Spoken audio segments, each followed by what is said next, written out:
সুপ্রিয় দর্শক মন্ডলী, ইরান বিশ্ব শক্তিতে পরিণত হয়েছে, আমেরিকার দুর্বলতার প্রকাশ জানিয়ে দেব আমাদের হাতে থাকা সর্বশেষ আন্তর্জাতিক আপডেট বাংলা সংবাদ। শুরুতেই থাকছে সংবাদ শিরোনাম, এরপরে জানাবো বিস্তারিত। মার্কিন আগ্রাসনের দাঁত ভাঙা জবাব দিতে প্রস্তুত ইরান, কালিবাবের ঘোষণা। আরো জানিয়ে দেব ট্রাম্প এই অঞ্চলের শান্তি স্থিতিশীলতা নষ্টের মূল হোতা মাওলানা ফজলুর রহমান। আরো থাকছে ইরানের 14 দফা প্রস্তাব গ্রহণ করা ছাড়া যুক্তরাষ্ট্রের আর কোনো পথ নেই, স্পিকারের ঘোষণা। ইরানের বিরুদ্ধে ট্রাম্পের যুদ্ধকে অবৈধ বলেছেন মার্কিন ডেমোক্রেটরা। ইরান যুদ্ধ শেষ করতে চীনের সাহায্যের প্রয়োজন নেই, যুক্তরাষ্ট্র। এদিকে ট্রাম্পকে মাঠে পরাজিত করেছে, ভাববেন না কূটনৈতিক বিজয়, ট্রাম্পকে বলল বেলায়েতে। এবার ইরান যুদ্ধে 39টি মার্কিন বিমান ধ্বংস। এবং সর্বশেষে জানিয়ে দিব চাঞ্চল্যকর তথ্য, ইরান বিশ্ব শক্তিতে বলিয়াট হয়েছে। এতক্ষণ শুনছিলেন সংবাদ শিরোনাম, এখন বিস্তারিত। তবে অনুরোধ থাকবে এই ভিডিওটিতে একটি লাইক দিন এবং কমেন্টস করে জানিয়ে দিন আপনি কোন জেলা থেকে বা কোথা থেকে আমাদের সাথে যুক্ত রয়েছেন। ইরান ইসরায়েল আমেরিকা যুদ্ধের সর্বশেষ গুরুত্বপূর্ণ আপডেট বাংলা সংবাদ হাতে পেতে চ্যানেল সাবস্ক্রাইব করে আমাদের সঙ্গে থাকুন। ধন্যবাদ। ইরানের চমকে হতবাক আমেরিকা। যুক্তরাষ্ট্র ইরানের মধ্যকার সংঘাত নিয়ে বর্তমান চরম উত্তেজনাপূর্ণ পরিস্থিতি বিরাজ করছে। মার্কিন গোয়েন্দা সংস্থাগুলো সাম্প্রতিক চাঞ্চল্যকর প্রতিবেদন অনুযায়ী ইরানকে যতটা দুর্বল ভাবা হয়েছিল, দেশটি আসলে তার চেয়ে অনেক বেশি সামরিক সক্ষমতা অর্জন করেছে। বিশেষ করে কৌশলগতভাবে অত্যন্ত গুরুত্বপূর্ণ হরমুজ প্রণালীতে ক্ষেপণাস্ত্র সক্ষমতা ব্যবস্থা এখনো সচল রয়েছে বলে দাবি করা হচ্ছে। নিউ ইয়র্ক টাইমসের প্রতিবেদনে জানানো হয়েছে, যুদ্ধের প্রায় 3 মাস পর হলেও ইরান তাদের পূর্বের ক্ষেপণাস্ত্র ভান্ডার অন্তত 70% এখনো সক্ষম রয়েছে। মার্কিন প্রশাসনের পক্ষ থেকে এর আগে দাবি করা হয়েছিল ইরানের বিমান প্রতিরক্ষা এবং ড্রোন ব্যবস্থা প্রায় ধ্বংস করে দেওয়া হয়েছে, কিন্তু বর্তমান গোয়েন্দা তথ্য সেই দাবিকে বড় ধরনের প্রশ্নের মুখে ফেলেছে। ইরান ইতিমধ্যে 33টি ক্ষেপণাস্ত্র উৎক্ষেপণ কেন্দ্রের মধ্যে 30টি পুনরায় সচল রয়েছে, যা বিশ্বজুড়ে জাতীয় তেলের বাজারে নতুন করে আতঙ্ক সৃষ্টি করেছে। জানা গেছে যে ইরান তার ভূগর্ভস্থ গোদামগুলো 90% পুনরায় ব্যবহারযোগ্য করে তুলেছে, যেখানে এখনো প্রচুর পরিমাণ আধুনিক ড্রোন এবং ক্ষেপণাস্ত্র মজুদ রয়েছে। এই অবস্থায় নতুন করে যুদ্ধ শুরু হয় তা দীর্ঘস্থায়ী হওয়ার সম্ভাবনা দেখা দিয়েছে। ট্রাম্প এই অঞ্চলের শান্তি স্থিতিশীলতা নষ্টের মূল হোতা মাওলানা ফজলুর রহমান। জেসিপিএ থেকে যুক্তরাষ্ট্রের একতরফা প্রত্যাহার, ইসলামী প্রজাতন্ত্র ইরানের বিরুদ্ধে যুদ্ধ চাপিয়ে দেওয়ার কথা উল্লেখ করে পাকিস্তানের জমিয়াত উলামায়ে ইসলামী পার্টির আমির বলেছেন, ট্রাম্প নোবেল শান্তি পুরস্কার পাওয়ার যোগ্য নন, বরং পারস্য উপসাগরে বর্তমান অস্থিতিশীলতার মূল কারণ তিনি। ইরানের বরাদ্দে পাঁচ টুডে জানিয়েছে, পাকিস্তানের জমিয়ে উলামায়ে ইসলাম পার্টির আমির মাওলানা ফজলুর রহমান পাকিস্তান সংসদে গণমাধ্যমের সাথে একটা আলাপচারিতায় বলেন, এটা কেমন নীতি যে ট্রাম্পের মতো একজন ব্যক্তি, যিনি 2015 সালে পারমাণবিক চুক্তি থেকে সরে এসেছেন এবং এখন ইরানের উপর যুদ্ধ চাপিয়ে দিয়ে আরেকটি চুক্তি করতে চাচ্ছেন, অথচ তাকেই আবার নোবেল পুরস্কার মনোনীত করা হবে। পাকিস্তানের রাজনীতিবিদ আরো বলেছেন, পশ্চিম এশিয়ার নিরাপত্তাহীনতা এবং পারস্য উপসাগরের অস্থিতিশীলতার কারণ হলেন মার্কিন প্রেসিডেন্ট ডোনাল্ড ট্রাম্প।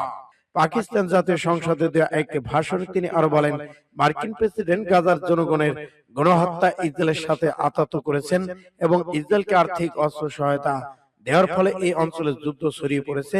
তারাই এই যুদ্ধকে ইরানে নিয়ে এসেছেন। সূত্র পাঁচ টুডে MRH। ইরানের 14 দফা প্রস্তাব গ্রহণ করা ছাড়া যুক্তরাষ্ট্রের আর কোনো পথ নেই, জানালো স্পিকার। ইসলামী প্রজাতন্ত্র ইরানের সংসদ স্পিকার বলেছেন, ইরানের জনগণের অধিকার যা 14 দফা প্রস্তাবে উল্লেখ করা হয়েছে তা মেনে নেওয়া ছাড়া আমেরিকার অন্য কোনো পথ নেই। সংসদ স্পিকার মোহাম্মদ বাকির কালিবাফ সামাজিক যোগাযোগ মাধ্যমে লিখেছেন, ইরানের জনগণের অধিকার যা 14 দফা প্রস্তাবে এসেছে তা গ্রহণ করা ছাড়া অন্য কোনো বিকল্প নেই। অন্য কোন নীতি সম্পূর্ণভাবে অকার্যকর হবে এবং একের পর এক ব্যর্থতার দিকে নিয়ে যাবে, যা যত বেশি বিলম্ব করবে মার্কিন করদাতাদের তত বেশি অর্থ নিজেদের পকেট থেকে ব্যয় করতে হবে। পাকিস্তানের মধ্যস্থতায় তেহরান ওয়াশিংটনের মধ্যে একটি যুদ্ধবিরতি কার্যকর হয়। এর মাধ্যমে যুক্তরাষ্ট্র ইসরায়েলে প্রায় 40 দিনের যৌথ আগ্রাসন বন্ধ হয় বলে জানানো হয়েছে। যুদ্ধ স্থায়ীভাবে বন্ধ করতে শান্তি চুক্তির জন্য এ পর্যন্ত যুক্তরাষ্ট্র, ইরান, পরস্পরের কাছে একাধিক দফায় পাল্টাপাল্টি প্রস্তাব পাঠিয়েছে, কিন্তু এখন পর্যন্ত দুপক্ষ একমত হতে পারেনি। এই পরিস্থিতিতে গত সপ্তাহে ইরানের কাছে 14 দফা প্রস্তাব পাঠায় যুক্তরাষ্ট্র। গত শুক্রবার মধ্য ইরান প্রস্তাবটির জবাব দেবে এমনটি আশা করেছিল যুক্তরাষ্ট্র, কিন্তু আরো সময় নিয়ে জবাব দিয়েছে। সূত্র পাঁচ টুডে এসে। ইরানের বিরুদ্ধে ট্রাম্পের যুদ্ধকে অবৈধ বলেছেন মার্কিন ডেমোক্রেটরা। দেশের মানুষের আর্থিক অবস্থার প্রতি মার্কিন প্রেসিডেন্ট ডোনাল্ড ট্রাম্পের উদাসীনতার অভিযোগ তুলে মার্কিন প্রতিনিধি পরিষদের ডেমোক্রেটিক সদস্যরা জোর দিয়ে বলেছেন ইরানের বিরুদ্ধে ট্রাম্পের যুদ্ধ অবৈধ। ইরান বরাদ্দে পাঁচ টুডে জানিয়েছে সামাজিক যোগাযোগ মাধ্যম এক্সে মার্কিন প্রতিনিধি পরিষদের ডেমোক্রেটদের অ্যাকাউন্ট থেকে প্রকাশিত বার্তায় বলা হয়েছে ট্রাম্প এবার এটা সত্যি কথা বলেছেন যে তিনি আমেরিকানদের আর্থিক অবস্থা নিয়ে ভাবেন না। এদিকে মার্কিন ডেমোক্রেট কংগ্রেসম্যান আলেককে জান্দিয়া ওয়াকাসি কর্টেস এর সাক্ষাৎকারে সাংবাদিকদের বলেছেন ট্রাম্প যখন শুধু নিজেকে ধনী করার দিকে মনোযোগ দিচ্ছেন তখন আমেরিকার শ্রমজীবী মানুষের ভবিষ্যৎ নিয়ে ভাবার সময় তিনি কিভাবে পাবেন। মার্কিন প্রেসিডেন্ট ডোনাল্ড ট্রাম্প মঙ্গলবার চীন সফরে যাওয়ার আগে সাংবাদিকদের বলেছেন আমেরিকার জনগণের উপর আর্থিক চাপ তার কাছে অগ্রাধিকার যোগ্য বিষয় নয়। ভিত্তিহীন দাবি পুনরাবৃত্তি করে তিনি আরো বলেন আমি আমেরিকানদের আর্থিক অবস্থা নিয়ে ভাবি না, আমি শুধু একটি বিষয় নিয়েই ভাবি, ইরান যেন পারমাণবিক অস্ত্র অর্জন করতে না পারে। সূত্র পাঁচ টুডে এমআরএইচ। ইরান যুদ্ধ শেষ করতে চীনের সাহায্যের প্রয়োজন নেই যুক্তরাষ্ট্র। ইরানের সঙ্গে চলমান যুদ্ধ শেষ করতে বাতিল তেহরানে হরমুজ প্রণালীর উপর নিয়ন্ত্রণ কমাতে চাইনিজের প্রেসিডেন্ট শি জিনপিং এর সাহায্যের প্রয়োজন নেই যুক্তরাষ্ট্রে বলে মন্তব্য করেছেন মার্কিন প্রেসিডেন্ট ডোনাল্ড ট্রাম্প। বুধবার চীনের উদ্দেশ্যে রওনা হওয়ার আগে সাংবাদিকদের সঙ্গে তিনি এসব কথা বলেন।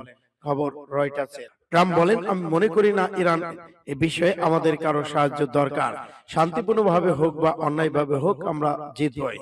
তিনি আরো বলেছেন ইরান সামরিকভাবে পরাজিত হয়েছে, তারা হয় সঠিক কাজ করবে নয়তো আমরা কাজটি শেষ করব। এদিকে এক মাসের বেশি সময় ধরে নাজুক যুদ্ধবিরতি কার্যকর হলে যুদ্ধ বন্ধে যুক্তরাষ্ট্রে ইরানের অবস্থান এখনো কোনো অগ্রগতি হয়নি।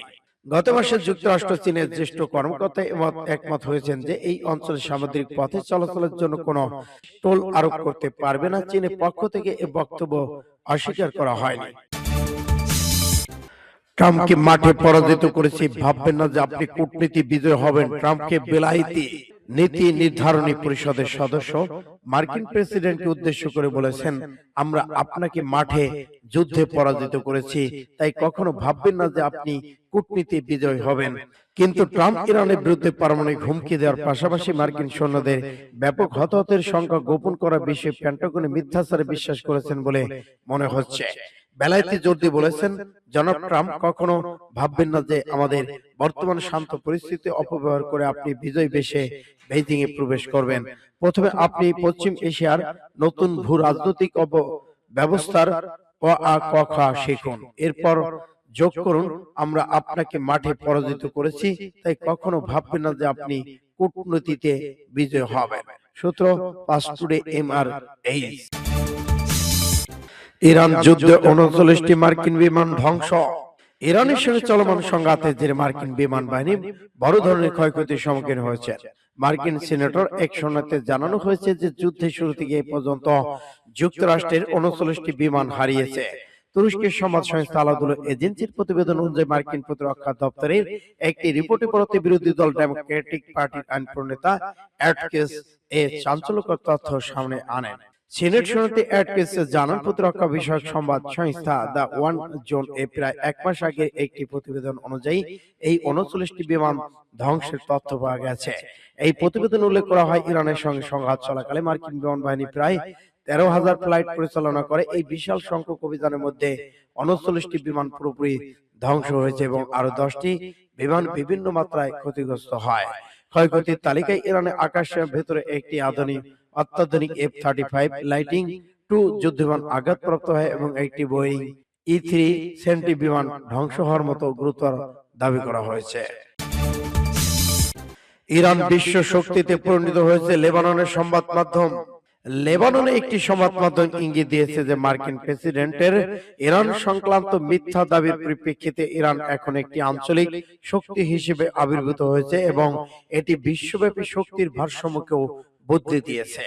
দ্বিতীয় বিশ্বযুদ্ধের পর যুক্তরাষ্ট্র এককভাবে বলদর্পী নীতি অনুসরণ করে বিশ্ব ব্যবস্থা নিয়ন্ত্রণ করত, নিজেকে বিশ্বের পুলিশ হিসেবে তুলে ধরেছিল। কিন্তু সাম্প্রতিক সময়ে মার্কিন যুদ্ধমন্ত্রী পিট হ্যাগসেসের মন্তব্য এবং প্রেসিডেন্ট ডোনাল্ড ট্রাম্পের হরমুজ প্রণালীতে অপারেশনের বন্ধের আহ্বান ইঙ্গিত দেয় যে একক আধিপত্যের যুগ সমাপ্তি ঘটেছে। পৃথিবী নিয়ন্ত্রণ আর আমেরিকা করতে পারবে না। ইতিমধ্যে বিশ্ব শক্তির একাংশ ইরান দখল করে নিয়েছে। রিপোর্টে উল্লেখ আছে, ইউরোপের দেশগুলো মার্কিন অন্যান্য মিত্রদের পাশে দাঁড়ায়নি, আর আন্তর্জাতিক সম্পর্কের গেম থিওরি অনুযায়ী এটি সিগন্যাল ফেলিং, অর্থাৎ কোন আন্তর্জাতিক খেলোয়াড় বা হুমকি বিশ্বাসযোগ্যভাবে প্রমাণ করতে ব্যর্থ হয়েছে। কূটনৈতিক আলোচনার আড়ালে অপারেশন বন্ধ করা হলো মার্কিন যুক্তরাষ্ট্রের কৌশলগত বিচ্ছিন্নতা স্বীকার করার সমতুল্য। ইউরোপ স্পষ্ট করেছে যে পশ্চিম এশিয়ার যুদ্ধ তাদের একটি লাল রেখা এবং ওয়াশিংটনের চাপে কাছে তারা নতি স্বীকার করেন। ফলে যুক্তরাষ্ট্র একটি কেন্দ্রীয় সংঘাত গুরুতর ক্ষতি ভোগ করেছে এবং কোনো কৌশলগত অর্জন ছাড়াই পিছিয়ে যেতে বাধ্য হয়েছে।